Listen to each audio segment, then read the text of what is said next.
अस्सलामु अलैकुम वरहमतुल्लाहि वबरकातुहू। नहमदुहु व नुसल्ली अला रसूलिहिल करीम। अम्मा बाद, अऊज़ु बिल्लाहि मिनश शैतानिर रजीम। बिस्मिल्लाहिर रहमानिर रहीम। इन्ना नहनु नज़्ज़लना ज़िक्रा व इन्ना लहू लहाफ़िज़ून। सदक़ल्लाहुल अज़ीम व सदक़ रसूलुहुन नबियुल अमीनुल करीम व नहनु अला ज़ालिका लमिनश शाहिदीन वश्शाकिरीन वल्हम्दुलिल्लाहि रब्बिल आलमीन। क़ाल अल्लाहु तबारक व तआला फ़िल क़ुरआनिल मजीद इन्नल्लाहा व मलाइकतहु युसल्लूना अलन नबी या अय्युहल्लज़ीना आमनू सल्लु अलैहि व सल्लिमू तस्लीमा। अल्लाहुम्मा सल्लि अला सय्यिदिना मौलाना मुहम्मद व अला आलि सय्यिदिना मौलाना मुहम्मदिन व बारिक व सल्लिम। सलातुन व सलामुन अलैका या सय्यदी या रसूलल्लाह सल्लल्लाहु तआला अलैहि वसल्लम। चले जब हुजूर सुए फलक बलगल उला बेकमालिही।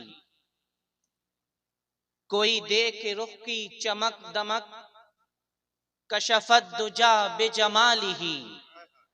वो है बेमिसाल दरी चेशक हसनत जमी खिसालिही। उन्हें देख लें तो पढ़े मलक सल्लु अलैहि व आलिहि। अल्लाहुम्मा सल्लि अला सय्यिदिना मौलाना मुहम्मदिन व बारिक व सल्लिम। सलातन व सलामुन अलैका या रसूलल्लाह सल्लल्लाहु अलैहि व आलिहि वसल्लम। अल्लाह तबारक व तआला का शुक्र, उसका एहसान, उसका फजल कि आज हम और आप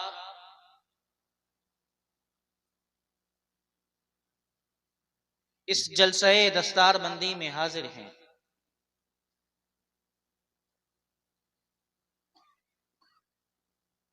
अभी हमारे सामने कुरान करीम मुकम्मल हिफ्ज़ करने की दस्तार इन तिलामिज़ा के सरों पर बांधी गई।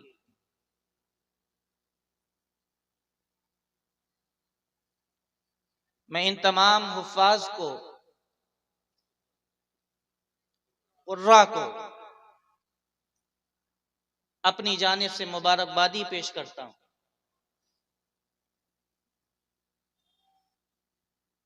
यकीनन ये हुफ़ाज़, ये कुर्रा, इन्होंने कुरान को सीखा है, जाना है, तो इनका मकाम बुलंद है और बरोज़े क़यामत रब्बे कायनात इन्हें ऐसा मकाम अता करेगा कि जब इनके मकाम को और लोग देखेंगे तो उस मकाम पर रश्क करेंगे।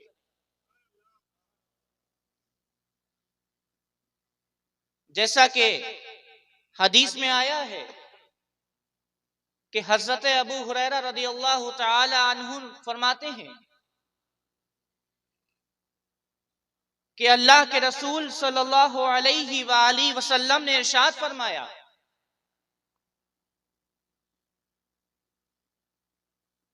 कि कुरान बरोज़े क़यामत कहेगा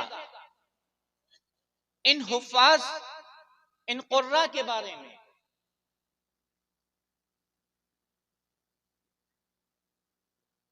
कि ऐ मेरे रब,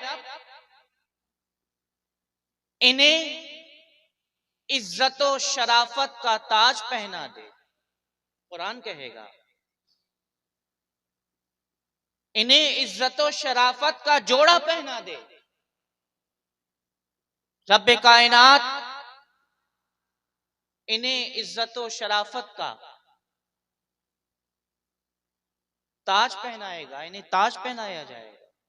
फिर कुरान अर्ज करेगा कि ऐ बारी ताला इन्हें और नवाज दे। फिर रब्बे कायनात इन्हें शराफतों करामत का जोड़ा पहनाएगा। फिर कुरान कहेगा कि ऐ बारी ताला तू इनसे राजी हो जा। तो अल्लाह तबारक व तआला इनसे राजी हो जाए। फिर इनसे कहा जाएगा कि कुरान को पढ़ते चले जाओ और अपनी मंजिलें तय करते चले जाओ।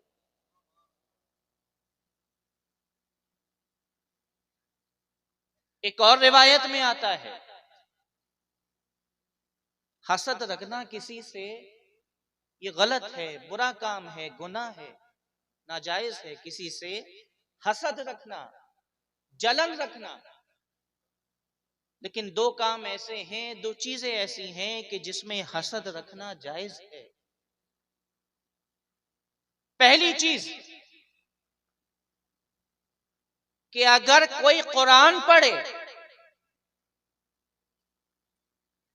कोई हाफिज हो, कारी हो, वो कुरान पढ़े, दिनों रात के औकात में कुरान की तिलावत करे, कुरान जानने वाला है, कुरान का इल्म रखता है, दिन और रात के वक्तों में औकात में कुरान पढ़ रहा है। अगर कोई उसको देखकर ये हसरत करे कि बारी ताला काश कुरान का इल्म तूने मुझे भी अता किया होता, कुरान तूने मुझे भी अता किया होता तो मैं भी इस कुरान की तिलावत करता, मैं भी इस कुरान को पढ़ता, मैं भी इस कुरान को समझता। इस तरह ये हसद रखना जायज है।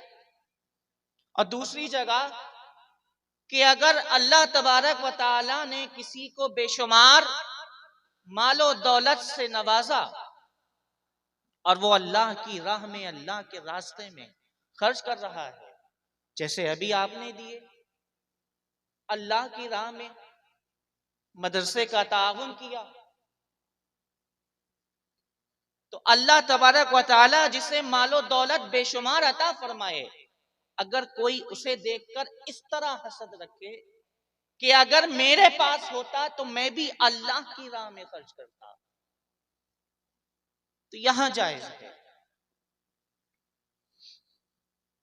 अल्लाह तबारक व तआला इरशाद फरमाता है, अल्लाह के रसूल सल्लल्लाहु अलैहि वसल्लम फरमाते हैं, मक्के और मदीने के दरमियान एक तालाब है जिसको खुम कहा जाता है। अल्लाह के रसूल उस तालाब पे खड़े हुए और खुतबा इरशाद फरमाया, अल्लाह की हम्दो सना बयान की, तारीफ बयान की। उसके बाद इरशाद फरमाया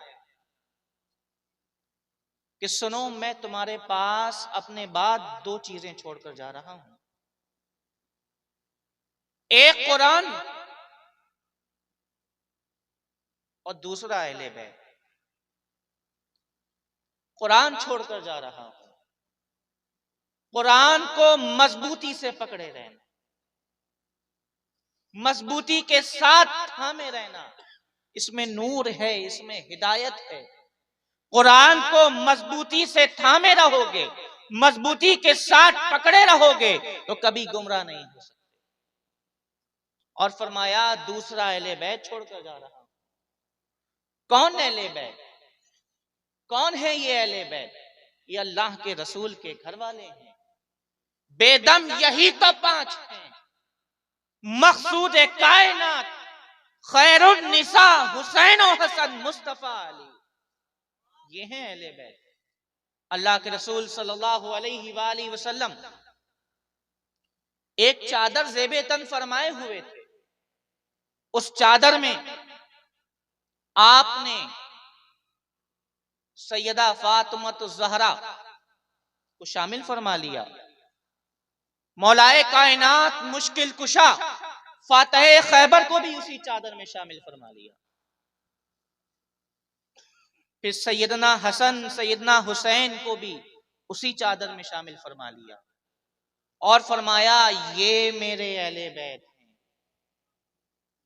कुरान को और अहले बैत को मजबूती से पकड़े रहना, थामे रहना, कभी गुमराह नहीं हो सकते। कुरान को भी मत छोड़ना और अहले बैत को भी मत छोड़ना। और अहले बैत के मुतालिक तो तकरार के साथ 3 मर्तबा फरमाया है कि मेरे अहले बैत के मुतालिक, अपने अहले बैत के मुतालिक 3 बार तकरार के साथ फरमाया है कि मेरे अहले बैत के मामले में डरो। 3 बार इरशाद फरमाया तकरार के साथ, इनके मोहब्बत रखो, मौलाए कायनात से अपने दिल में मोहब्बत रखो, सैयदे कायनात से मोहब्बत करो, इमाम हसन और हुसैन से मोहब्बत करो।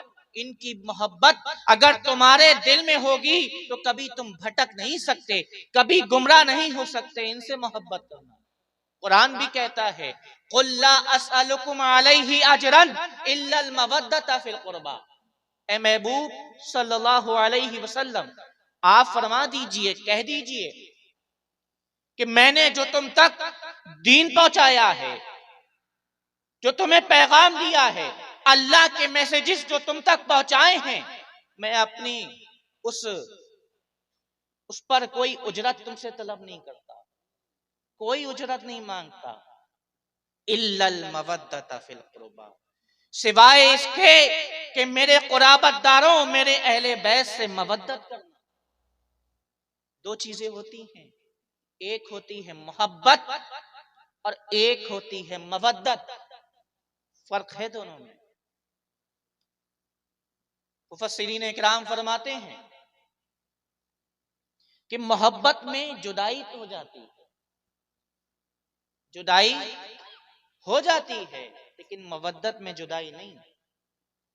मवद्दत की मिसाल देते हुए मुफस्सिरीन इस तरह मिसाल देते हैं कि मछली, आपसे ज्यादा मछली को कौन जानता होगा? मछली पानी के बगैर रह सकती है? नहीं ना, पानी से निकालेंगे तो मर जाएगी, खत्म हो जाएगी। बिल्कुल उसी तरह अहले बैत से मवद्दत रखना है कि अहले बैत के बगैर हम रह ही ना सकें, अहले बैत के बगैर जी ना सकें। इस तरह अहले बैत से मोहब्बत और मवद्दत रखी जाए। कुल ला असअलुकुम अलैहि अजरन इल्लल मवद्दत फिल कुर्बा। महबूब आप फरमा दीजिए कि मैं रिसालत पर तुमसे कोई उजरत तलब नहीं करता, सिवाय इसके कि मेरे अहले बैत से मोहब्बत करो। अहले बैत की शान निराली, अजमतें बुलंद हैं, रिफातें बुलंद हैं, उनका मकाम और मर्तबा बुलंद है।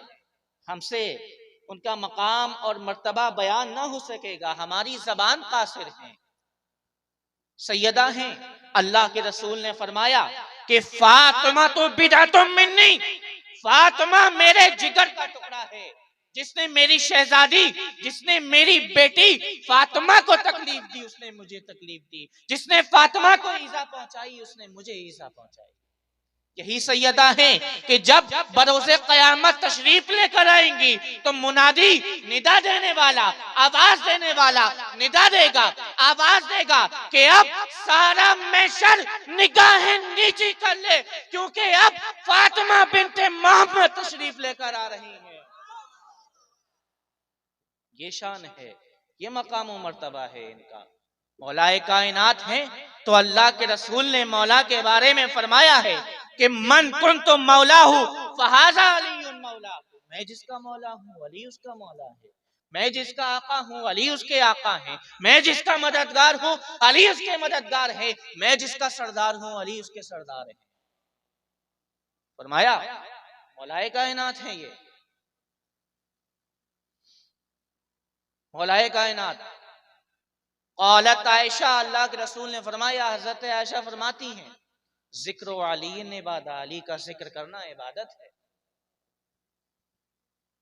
अली का चेहरा देखना भी इबादत है। अल्लाह के रसूल सल्लल्लाहु अलैहि वसल्लम ने फरमाया, अली तो फातिह खैबर है और रहे दोनों शहजादे तो सैयदा शबाबे अहल जन्ना, ये जन्नती नौजवानों के सरदार हैं, सारी जन्नत के सरदार हैं। तो अल्लाह के रसूल ने फरमाया कि कुरान और अहले बैत को मजबूती के साथ थामे। रिवायत में आता है कि अल्लाह के रसूल सल्लल्लाहु अलैहि वसल्लम ने इरशाद फरमाया, खैरुकुम मन तअल्लमल कुरान व अल्लमहु, कि तुम में सबसे बेहतर वो है जो कुरान सीखे और कुरान सिखाए, वो है तुम में सबसे बेहतर। अल्लाह के रसूल ने फरमाया कि जिसके सीने में कुरान नहीं, उसकी मिसाल ऐसी है कि जैसे वीरान घर, वीरान पड़ा हुआ है घर, उसमें कोई नहीं रह रहा है, ऐसी मिसाल है उसकी। इसीलिए चाहिए कि मुकम्मल कुरान ना सही, कुछ सूरतें चंद आयात हमें याद होनी चाहिए, हिफ्ज होनी चाहिए। हुजूर इरशाद फरमाते हैं कि जिस तरह लोहे पे नमी की वजह से जंग लग जाता है, इसी तरह दिलों में भी जंग लग जाता है, दिलों में भी जंग लग जाता है, खताओं की वजह से, गुनाहों की वजह से। अल्लाह के रसूल ने फरमाया, कुरान की तिलावत से दिलों के जंग को दूर किया जा सकता है। आज हम कुरान से बहुत दूर हैं। पहले तो ये मामला था कि चलो 10वां 20वां 40वां हुआ तो कुरान खानी हो गई, आज तो वो भी नहीं, चने पड़े जा रहे हैं। कोई कुरान पढ़ने वाला, कुरान की तिलावत करने वाला नजर नहीं आ रहा था, आ रहा है। ये है हमारा हाल, ये है हमारी कौम का हाल। इल्म के मैदान में सबसे पीछे नजर आ रहे हैं। वो कौम तालीम और इल्म के मैदान में सबसे पीछे है कि जिस कौम के नबी पर पहली वही इल्म के ताल्लुक से नाजिल हुई थी, इक़रा बिस्मी रब्बिकल लज़ी खलक, पढ़ो अपने रब के नाम से जिसने तुम्हें पैदा किया। आज वही कौम इल्म के मामले में सबसे पीछे नजर आ रही है। अपने बच्चों को दीनी तालीम भी दीजिए, अपने बच्चों को दुनियावी तालीम भी दीजिए, अच्छी तालीम दीजिए, उन्हें पढ़ाइए। आज इस दौर की सख्त जरूरत है कि हम और आप इल्म हासिल करें, पढ़ें।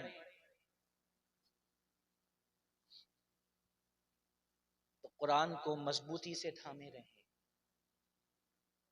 आखिरी एक दो बातें अर्ज करूंगा, वक्त भी बहुत हो चुका है। यही कुरान है, मुल्हिद और गुमराह लोगों ने कहा था, इसका इनकार किया था कि ये अल्लाह का कलाम नहीं है, ये अल्लाह का कलाम नहीं है, बल्कि नबी करीम सल्लल्लाहु अलैहि वसल्लम ने इसे अपनी तरफ से गढ़ लिया है, ये इंसान का कलाम है। तो अल्लाह ने उन लोगों को चैलेंज फरमाया कि अगर ऐसा है, तुम्हारा ये दावा है कि ये अल्लाह का कलाम नहीं है, तो इसकी मिस्ल, इसकी तरह कोई किताब लेकर आ जाओ। आजिज रह गए, नहीं ला सके। अल्लाह ने उन्हें ढील दी, फिर फरमाया कि अगर मुकम्मल किताब ना सही तो इसकी मिस्ल 10 सूरतें लेकर आ जाओ। वो 10 सूरतें भी ना ला सके, इससे भी आजिज रह गए। और अल्लाह ने ढील दी, फरमाया पूरा कुरान ना सही, 10 सूरतें ना सही, इसकी मिस्ल एक सूरत लेकर आ जाओ। वो इससे भी आजिज रह गए। कुरान की मिस्ल एक सूरत ना ला सके, कोई ला कहां सकता है इसकी मिस्ल। ये अल्लाह का कलाम है। ज़ालिकल किताब ला रैब फीह, ये वो किताब है कि जिसमें कोई शक नहीं। कुरान में लोगों ने तब्दीली करने की कोशिश की, रद्दो बदल करने की कोशिश की लेकिन नहीं कर सके। क्यों नहीं कर सके? क्योंकि व इन्ना लहू लहाफिजून, इसकी हिफाजत का जिम्मा खुद रब्बे कायनात ने लिया है। कोई इस कुरान में तब्दीली नहीं कर सकता, कोई इस कुरान में रद्दो बदल नहीं कर सकता। है कौले मोहम्मद, कौले खुदा, फरमान न बदला जाएगा, बदलेगा जमाना लाख मगर कुरान न बदला जाएगा। आखिरी बात अर्ज करके बात अपनी गुफ्तगू खत्म करूंगा कि मामून रशीद के दौर में एक यहूदी आया उनके पास, तो मामून रशीद ने उसे ईमान कबूल करने की दावत दी, उसने इनकार कर दिया, वो वापस चला गया। 1 साल के बाद फिर दोबारा आया और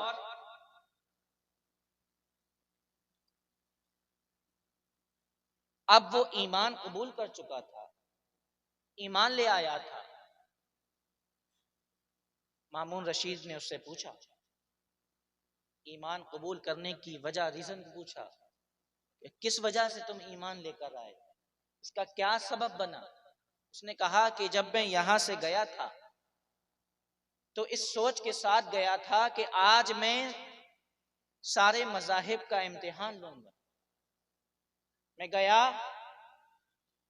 मैंने तौरात के 3 नुस्खे लिखे, उसमें कमो बेशी की, अपनी तरफ से तब्दीली की, रद्दो बदल किया और फिर यहूदियों को जाकर दे दिया। उन्होंने वो तीनों नुस्खे मुझसे खरीद लिए। उसके बाद मैंने इंजील के 3 नुस्खे लिखे, उसमें भी अपनी तरफ से कमो बेशी की, तब्दीली की और उन 3 नुस्खों को ईसाइयों के पास गया, उनको दिए, उन्होंने वो भी खरीद लिए। फिर इसी तरह मैंने कुरान के भी 3 नुस्खे लिखे, कुरान में भी मैंने तब्दीली की, कमोबेशी की, रद्दो बदल किया। फिर मैं उन तीनों नुस्खों को लेकर इस्लामी कुतुबखानों में गया, उन्होंने उन तीनों नुस्खों का बगौर मुताला किया, पढ़ा गौर व फिक्र के साथ, और उन्होंने वो तीनों नुस्खे वापस कर दिए। मैं समझ गया कि किसी भी किताब में तब्दीली की जा सकती है, कुरान में तब्दीली नहीं की जा सकती। कुरान को तब्दील नहीं किया जा सकता। क्यों? क्योंकि व इन्ना लहू लहाफिजून, इसकी हिफाजत का जिम्मा रब्बे कायनात ने लिया। तो कुरान को मजबूती से थामे रहें, कुरान को पढ़ें, कुरान की तिलावत करें, कुरान को समझें, कुरान को जानें और कुरान के मुताबिक चलें, कुरान के बताए हुए रास्ते पर चलें, कुरान को समझने की कोशिश करें, पढ़ने की कोशिश करें, अपने बच्चों को पढ़ाएं, कुरान सीखें। दुआ है कि अल्लाह तबारक व तआला हमें कुरान पढ़ने समझने की तौफीक अता फरमाए और कुरान के मुताबिक अपनी जिंदगी गुजारने की तौफीक अता फरमाए। आमीन या रब्बल आलमीन। वमा अलैना इल्लल बलाग। अस्सलामु अलैकुम व रहमतुल्लाह।